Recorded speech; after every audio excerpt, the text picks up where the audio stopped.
Hello everybody, कैसे हैं आप लोग। होप सो सब लोग बहुत अच्छे होंगे, अच्छे से पढ़ाई का काम हो रहा होगा। तो लास्ट लेक्चर में हमने कैंसर को पढ़ना चालू किया है। Basically human health and disease के अंदर हम पढ़ रहे हैं। और मैंने आपको कैंसर पढ़ाने के साथ साथ कैंसर के अंदर आपको पढ़ाया था types of cancer. Cancer basically कितने टाइप का होता है, ठीक है ना। तो आज हम आगे बढ़ेंगे कि कैंसर को पढ़ लिया हमने, कैंसर को देख लिया, ट्यूमर क्या है, टाइप क्या है कैंसर के, है ना। आज हम देखेंगे कि हम बेसिकली कैंसर को डायग्नोस कैसे करेंगे। सोच के देखो, हम सब कुछ सीरियल से देखते आ रहे हैं कैंसर के बारे में, क्या है, कैसे है, क्यों कर रहा है, क्या कर रहा है, देखते हुए आ रहे हैं। आज हम ये देखेंगे कि बेसिकली अगर मान लीजिए किसी एक्स को पता चल रहा है कि उसको कैंसर है, तो हम डॉक्टर्स या फिजिशियन बेसिक टेक्निक क्या है जिसके थ्रू वो आइडेंटिफाई कर सकते हैं कि ऐसी कोई संभावना किसी एक्स के अंदर, प्राणी के अंदर है कि भाई इनको कैंसर हो सकता है। तो वो क्या क्या तरीके हैं डायग्नोस्टिक, तो हेडिंग डाल देंगे डायग्नोसिस। क्या, अरे बोलो, डायग्नोसिस ऑफ किसका, कैंसर। यहाँ हम किस चीज को डायग्नोस करेंगे, कैंसर। ठीक है, समझ रहे हो। चल, इधर एक बीच में गोला बना लेंगे भी, डायग्नोस। चलो भाई, देखो जरा सा, सबसे पहले देखते हैं एक्सरे। बेसिक मेथड है ये कैंसर को आइडेंटिफाई करने का, जिसको तुम क्या कह देते हो, एक्सरे। और सबसे ज्यादा मोस्ट कॉमन टेक्निक है, क्या लिखेंगे हम, मोस्ट कॉमन टेक्निक, जो क्या आइडेंटिफाई करे, ये आइडेंटिफाई करे कि कैंसर क्या है ना, कैंसर हो रहा है कि नहीं हो रहा है ना। बात समझ में आ रही है। अच्छा, डिटेक्ट करती है स्टमक कैंसर को, और जो इंटरस्टिशियल ग्रोथ हो रही है अनवांटेड, उसको किसके थ्रू आइडेंटिफाई करते हैं हम बेटा, एक्सरे से। सबसे मोस्ट कॉमन मेथड है कि आप एक्सरे कोई जब मान लीजिए किसी को ये महसूस हो रहा है कि इसके साथ इतनी ज्यादा दिक्कत है, तो डॉक्टर सबसे पहले क्या करवाएंगे कि एक्सरे करवा लीजिए भाई। अगर उनको लगता है कि एक्सरे में कुछ ऐसा कुछ हो रहा है, तो फिर वो आगे आपको क्या करेंगे, दूसरे लेवल पे लेके जाएंगे। लेकिन सबसे पहले टर्मिनोलॉजी क्या है कि भाई क्या करवाओ, एक्सरे करवाओ। क्लियर है, समझ में आ रही है। दूसरे आगे बढ़ेंगे जरा सा। दूसरा क्या है, अल्ट्रासाउंड। दूसरा क्या है बेटा, अल्ट्रासाउंड। अल्ट्रासाउंड के अंदर क्या होता है, अल्ट्रासाउंड के अंदर क्या होता है, अल्ट्रासाउंड के अंदर जो साउंड वेव है, जो क्या है बेटा आपकी साउंड वेव है, वो क्या करती है, डिटेक्ट करती है। किसको डिटेक्ट करती है, कैंसर को डिटेक्ट करती है। अरे बात समझ में आ रही है, नहीं आ रही है ना।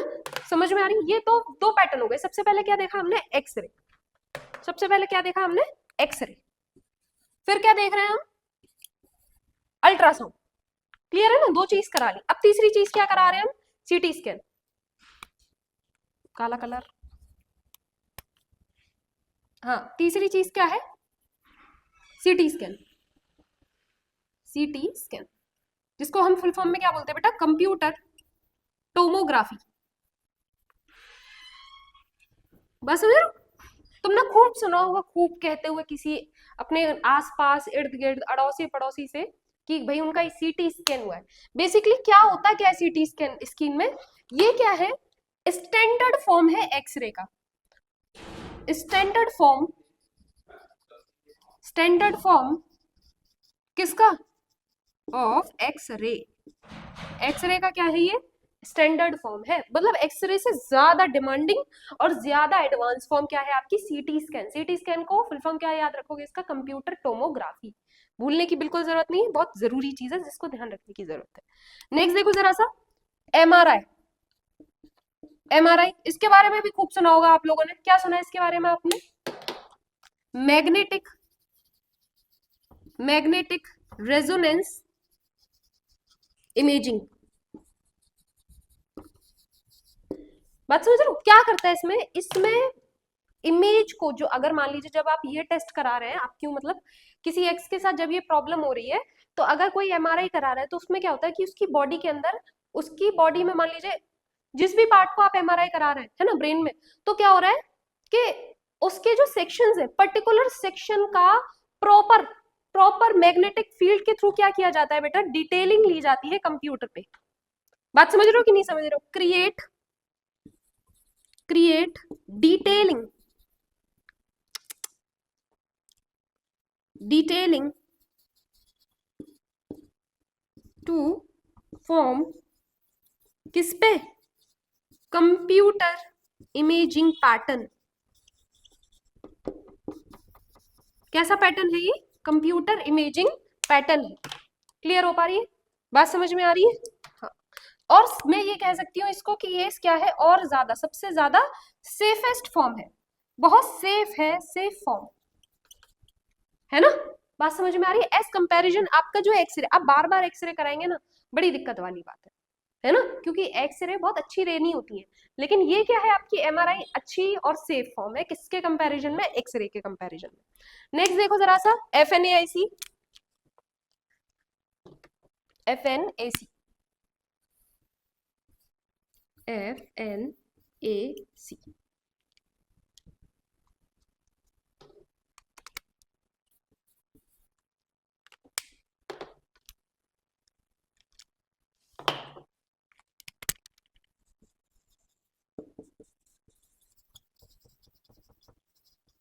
देखिए नेक्स्ट टेक्निक देखिए, FNAC, fine needle aspiration cytology.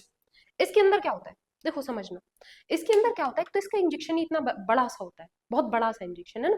इस इंजेक्शन से क्या किया जाता है, पर्टिकुलर फ्लूइड को, जहां ट्यूमर है उस ट्यूमर से फ्लूइड को लिया जाता है और लेबोरेटरी में क्या किया जाता है, चेक किया जाता है। बात समझ में आ रही है, नहीं आ रही है?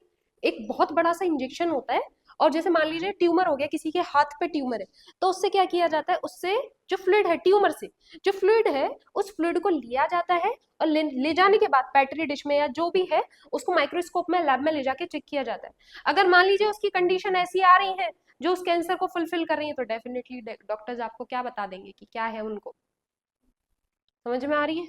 अरे आ रही है कि नहीं आ रही है? क्लियर हो पा रही है? एक और याद रखना बढ़िया सी है, तुम सबको पता है, क्या पता है तुम सबको, क्या पता है तुम सबको,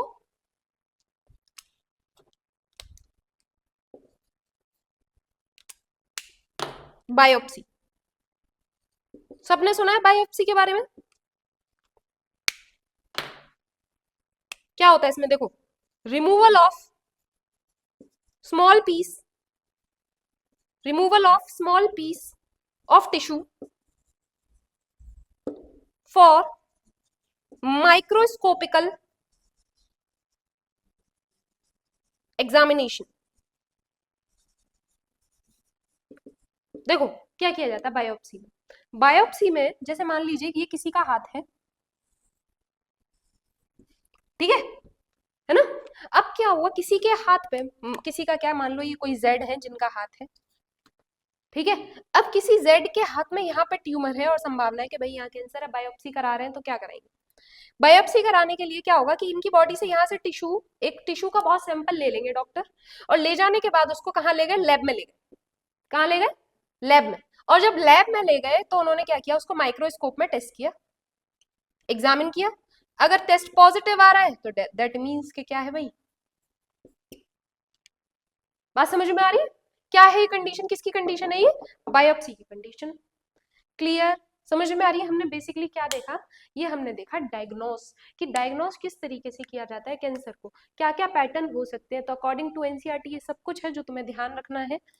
ऐसा नहीं है कि मैम हम कोई साइड बुक पढ़ लें या कोई गूगल की साइट पे चले जाएं और वहां तो बहुत कुछ दे रखा है, जरूर दे रखा है, लेकिन हम क्योंकि अपने एग्जाम पे चल रहे हैं तो हमें फोकस करना है मेन चीज। हम और भी कुछ पढ़ लें, कोई दिक्कत वाली बात नहीं है, लेकिन मेन चीज हम क्या पढ़ें, अपने एग्जाम को फोकस करें, एग्जाम पे टारगेट करें, पहले वो क्लियर करें तब आगे पीछे बढ़े, है ना। वहां का क्वेश्चन सॉल्व कर लें तब आगे पीछे इधर उधर जाए, पहले वहां की चीजों को क्लियर करें। क्लियर है, समझ में आ रही है? कोई दिक्कत परेशानी यदि हो तो आप कमेंट बॉक्स में लिख सकते हैं, वो ओपन रहेगा। तब तक के लिए थैंक यू सो मच, मिलेंगे अगली वीडियो में, बाय बाय।